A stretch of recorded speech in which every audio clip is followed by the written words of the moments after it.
What seems like punishment is actually God giving you strength. Welcome back to another 60-second Bible breakdown. Let's get into it. Straight from Hebrews 12:6.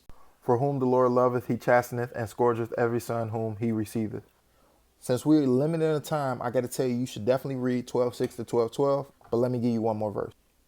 If ye endure chastening, God dealeth with you as with sons. For what son is he whom the Father chasteneth not? Okay, so 12:6, which is the very first verse that I just read, just basically means that God disciplines those that he loves. So if you're receiving discipline or you feel like you're going through like a time of hardship, he loves you. Just like a good parent will discipline their child not to hurt them, but to correct them and to grow them, that is what God is doing with you in this season.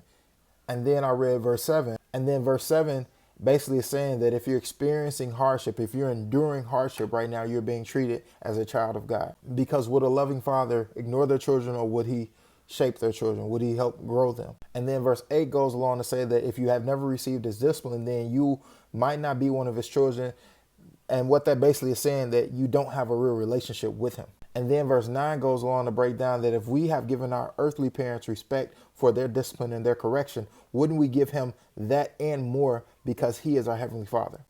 Because, and don't take this and run with it, but sometimes our earthly parents, they're disciplining us from their own perspective. And it's not always the best, right? When he's disciplining you, it's to grow you in your own holiness. So even though right now feels as though it might be unbearable, it is actually shaping you for something greater. So I need you to get back in the race, pick your head up, because God's got you. This is shaping you, and all things are going to work out as they always do. Keep in mind that this is just my interpretation of the Bible and how it's breaking down and what I get from it. But definitely go out, read Hebrews chapter 12:6, the whole thing for yourself, and just like get your own breakdown of it.